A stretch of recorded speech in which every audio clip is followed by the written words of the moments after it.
Hello, I'm Jane Sandell. I live in Edinburgh in Scotland and I'm a long-time participant in the Ellen Montgomery readathon. I'm always delighted to be asked to read, and here I am now reading almost the last chapter of Magic for Marigold, chapter 20, The Punishment of Billy. I have the evil eye, said Billy ominously. People are scared of me. If you're going to talk nonsense, we can't be friends, said Marigold coldly. If you're sensible, we can have some fun. Billy, nobody but Aunt Min ever called him William, looked at this sprite-like Marigold and decided to be sensible. When Aunt Min had told him that Marigold Leslie was coming to Windyside for a week, Billy had two reactions. Firstly, he was mad. He didn't want a girl poking and snooping around. Secondly, he was rather pleased. It would be good fun to tease her and teach her her place. Now came a third. Marigold, sleek of hair, blue of eye, light of foot, found favour in his eyes. As sign and seal that evening, sitting on the granary steps, he told her all his troubles. Marigold listened and sympathised with one side of her mind, and with the other carried on her own small thought processes. As is the way of womankind of all ages, whether men know it or not. Marigold could not quite understand why Billy detested staying at Aunt Min's so bitterly. For herself, she rather liked it. Billy thought Aunt Min too strict to live, but in Marigold's eyes her regimen compared very favourably with grandmother's. Though Marigold called her Aunt Min, according to the custom of the caste, she was really only a cousin of the cloud of spruce Leslies. But she was a genuine aunt of Billy's. That is to say, she had once been married to a half-brother of his father's.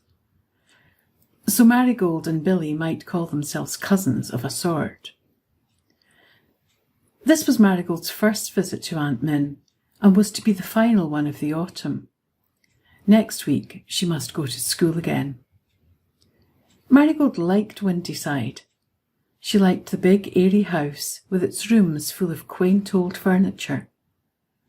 There were so many beautiful things to look at, especially the scores of strange and exquisite Indian shells brought home by Aunt Min's sailor husband, and the case of stuffed parrots in the hall, with the model of a full-rigged ship atop of it. To be sure, Aunt Min was very strict about her diet, which was why grandmother had been so willing to let her come. And her table was something of the leanest. Aunt Min's temper was a bit uncertain also. She could say sharp things on occasion, and had been known to slam doors. But there were compensations. For one thing, Aunt Min always asked her casually how she took her tea. For another, cats.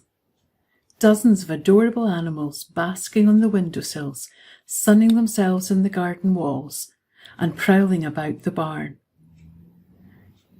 A batch of kittens was all in the day's work at Windyside. For once in her life, Marigold felt that she had all the cats she wanted. Now, all the use Billy had for a cat was a target. Marigold thought Billy very funny to look at. He had a round moon face of pink and white, large china blue eyes, a shock of fine straight yellow hair, and a mouth so wide he seemed to be perpetually grinning. But she rather liked him. He was the first boy she had ever liked. Hip? No, she had never liked Hip. This was entirely different. She listened sympathetically to his tale of woe. She thought Billy had a case. Billy, it seemed, had not wanted to come to Aunt Min's at all. His mother was dead, and he and his father lived together at a boarding house where life was tolerable because of Dad. But Dad had to go to South America on a prolonged business trip, and hence Billy's sojourn with Aunt Min. Rotten, I call it, he growled. I wanted to go to Aunt Nora's. She's a real aunt, Mamma's own sister, not a half-aunt like Aunt Min. I tell you, Aunt Nora's great. Always cuts a pie in 6 pieces. Aunt Min, you ever notice, always cuts it in 8. A feller can do as he likes at Aunt Nora's. You haven't got to sit up on your hind legs and act real pretty all the time there. She ain't one of your fussy old things. Aunt Min is pretty particular, agreed Marigold, thinking how lovely that little blue glimpse of the harbour was at the end of the orchard aisle. Particular? Say, I've got to wash my face every day and brush my teeth more times than you could shake a stick at, and live on health foods. Say, you ought to taste Aunt Nora's raspberry buns.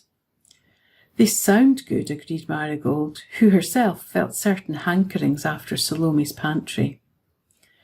Just think how splendid it would have been there. I wouldn't have to be respectable for 1 minute, only on Sundays. And then I could have stood it for a change. I could go barefoot and slide down the pig house roof and eat everything that come handy. Hot dogs. There's a hot dog stand just outside Aunt Nora's gate. Billy groaned. It was agonising to think of the delights one might enjoy at Aunt Nora's and contrast them with the bitter reality at Aunt Min's. Why wouldn't your father let you go to Aunt Nora's? Asked Marigold. Search me. I think he had some fool notion Aunt Min would be offended. I was to Aunt Nora's last summer and Aunt Min thought it was her turn. Mind you, it isn't because she likes me. She's got some fool idea of doing her duty by Dad, and mind you, she thinks Aunt Nora's is an awful place because Aunt Nora is poor. She thinks I wouldn't be happy there. Happy! Billy groaned again. I never had such a good time as I had at Aunt Nora's. Say, I had to hunt her turkeys up every morning, roam everywhere I liked and no questions asked so long as I turned up at bedtime with the turks. Here, if I go out of the gate, it's, William, where have you been? And, William, did you scrape your boots? Why, the cats here have to wipe their feet before they go in. Now, Billy, that's exaggerating, said Marigold rebukingly. Well, 'tain't exaggerating to say I don't dast throw a single stone here, said Billy defiantly. It's aggravating, that's what it is. Millions of cats and not a chance to throw a stone at one of them. I did throw one first day I was here, gave her old Yellow Tom the thrill of his life, and she jawed at me for a week and made me read a chapter of the Bible every day. I'd rather she'd taken it out of my hide. She thinks out so many different ways of punishing me, and I never know what to expect. And then, d'you hear her telling Mrs. Kent what I looked like when I was a baby? She's always at it. Catch Aunt Nora telling on a feller like that. Or kissing me good night. Aunt Min always does.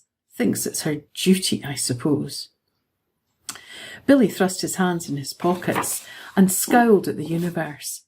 But he was feeling better. Remained only one grievance to be discussed, the worst of all. I could worry along if it wasn't for Sundays, he said. I hate Sunday here, hate it worse than poison. Why? 'Cause I have to write a synopsis. What's a synopsis? Why, you go to church and when you come home you've got to write out all you can remember of the sermon. And if you can't remember enough, oh boy. She says her children always done it. She'll make you do it too next Sunday, I'll bet. Marigold reflected a bit. She didn't think she would mind. It might be interesting. A kind of game, in fact, for one Sunday. But poor Bill had to do it every Sunday. Well, never mind, she said soothingly. Sunday's a long way off yet. Let's see how much fun we can have before that. Decidedly, thought Billy, here was a girl. Sunday night might be far off, but Sunday came. After a week during which Billy forgot to hanker for Aunt Nora's. That was all very well. But Marigold was going home Tuesday. Billy would have been torn in pieces by wild horses before he would have confessed how much he hated the thought. But here was Sunday afternoon, and church. to which Billy and Marigold must go alone because Aunt Min had been summoned to Charlottetown to see an old friend who was passing through and could be seen on no other day. "I'm sorry I can't go to church," she said, "because young Mr. Harvey Nelson is preaching for a call and I'd like to hear him. But it can't be helped. I've left your suppers in the pantry for you. Now be good children. Marigold, you'll see that Billy behaves properly, won't you? Don't forget to pay close attention to the sermon. You must both write out a synopsis of it this evening, and I want to see a better result than last Sunday, Billy." "Aha!" gloated Billy as Aunt Min went out. "I told you you'd have to do it too." Marigold did not resent his gloating. He was really behaving very well, considering she had been told to look after his behaviour. That was too awful of Aunt Min. Why couldn't people understand certain perfectly plain, self-evident things?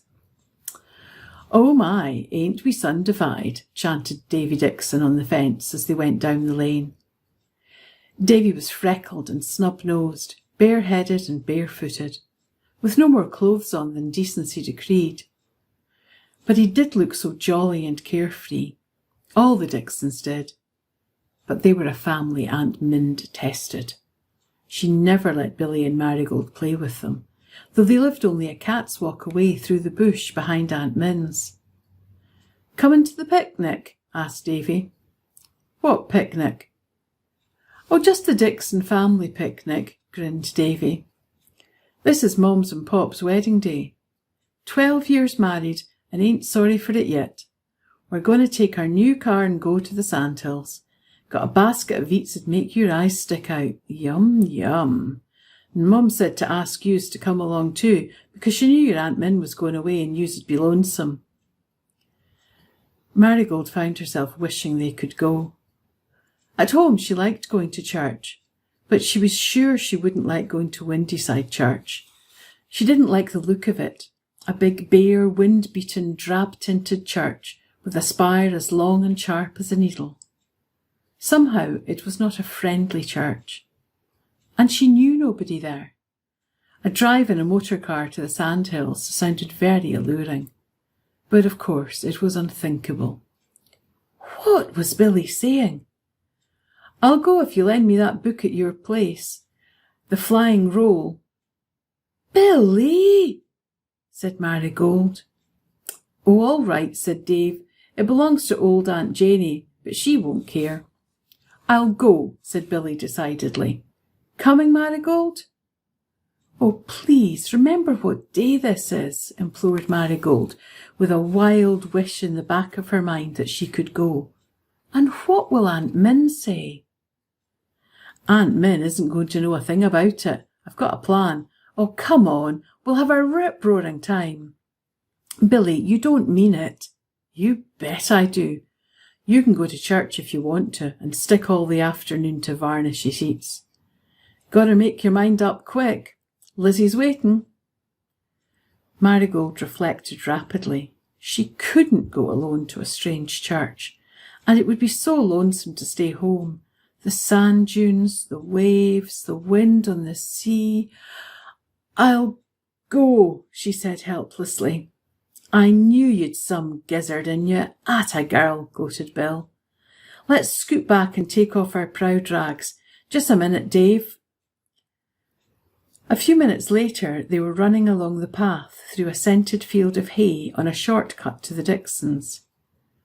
Ordinarily Marigold felt she had wings on a day like this. Now she suddenly felt leaden-footed. But Billy must not suspect it. He would despise her if he found out she really did not care for all this lawlessness. The Dixons' new car proved to be a very second-hand, snub-nosed little Ford, into which they all piled and rattled and bounced down a narrow, deep-rutted lane to the sand dunes. Marigold sat on the knee of Mrs. Dixon, a big, pink, overblown lady who used what even Billy knew to be bad grammar, in a cheerful, excruciating voice. Marigold thought the bones would be shaken out of her before they got to the dunes. It would have been a wonderful afternoon. Polly Dixon was a pretty, gentle little girl, and Marigold liked her. They slid down the sandhills and made shore pies and dug wells in the sand. They gathered clamshells and went bathing in a little sand cove up the shore where the water was like soft, warm, liquid turquoise. They played games with the boys. They laughed and ran and scampered. And under it all, Marigold knew perfectly well that she was not having a good time.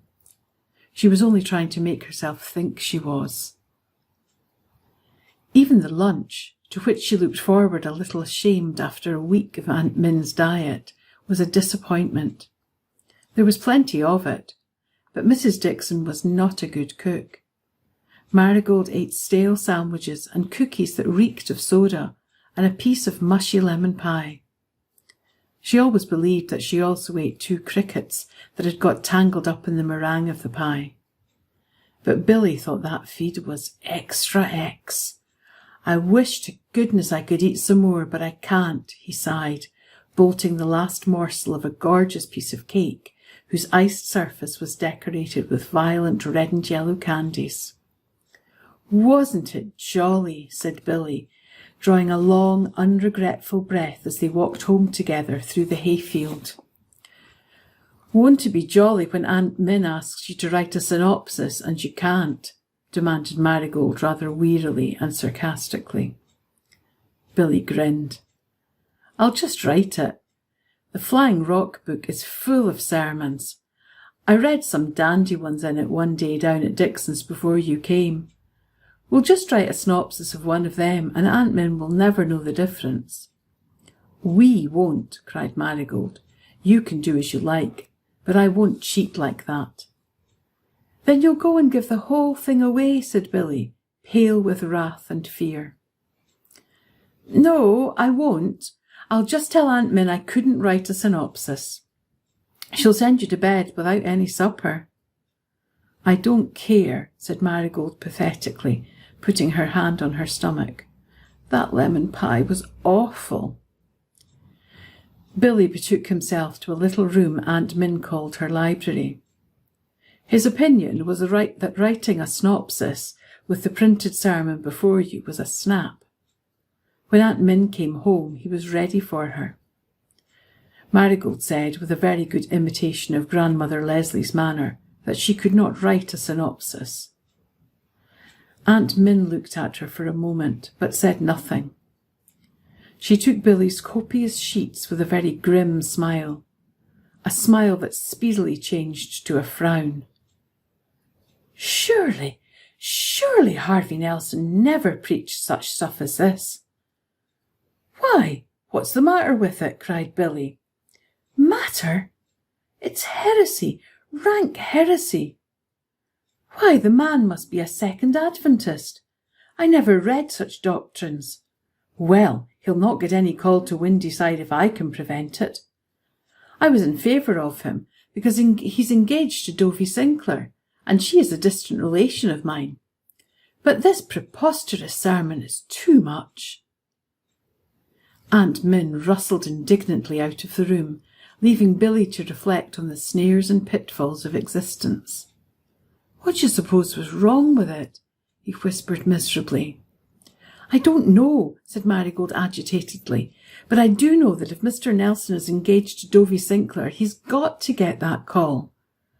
Dovie is my Sunday school teacher at home, and I won't have her disappointed through our fault."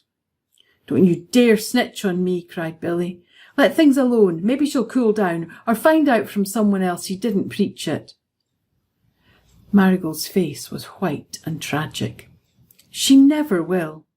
She'll just say he doesn't preach sound doctrine, and she won't explain anything about it. You know Aunt Min. She's got to be told, and I'm going to tell her. But you needn't come if you're scared."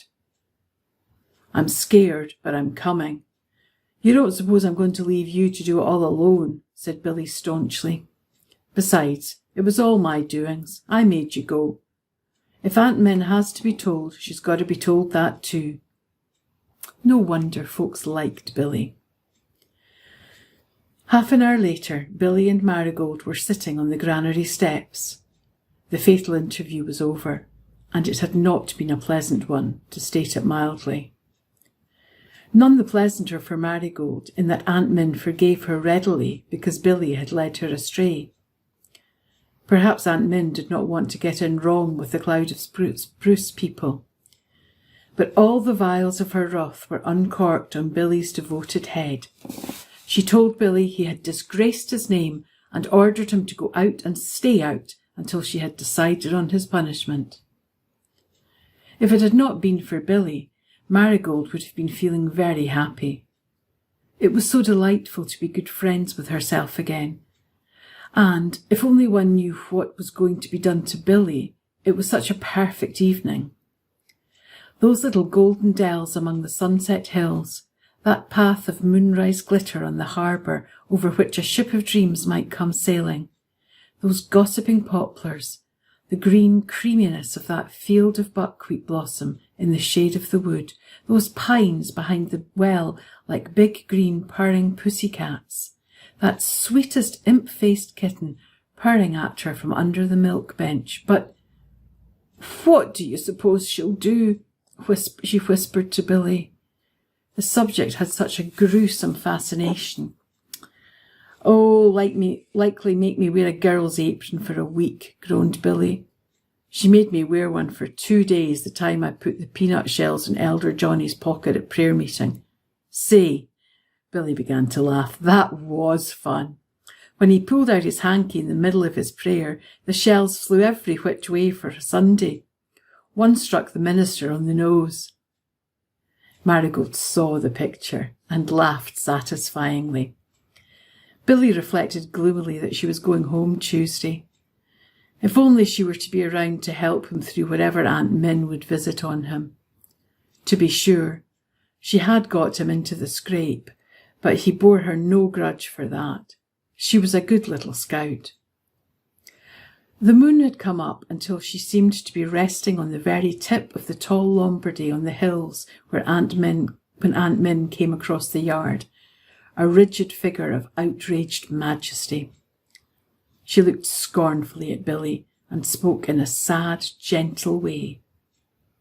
When Aunt Min banged doors and looked or spoke sourly or sharply, no one worried. But when Aunt Min smiled in that curious sweet fashion and spoke in that low, even tone, then beware. It was the calm before the levin bolt. Do you realise that you have behaved very badly? She asked. Yes'm, gulped Billy. I have decided. Aunt Min paused. Billy was speaking. What fiendish punishment had Aunt Min devised? Marigold slipped a little cold hand of backing into his. I don't feel equal to the responsibility of looking after you any longer, resumed Aunt Min more gently than ever. So I have decided to send you to your Aunt Nora's tomorrow.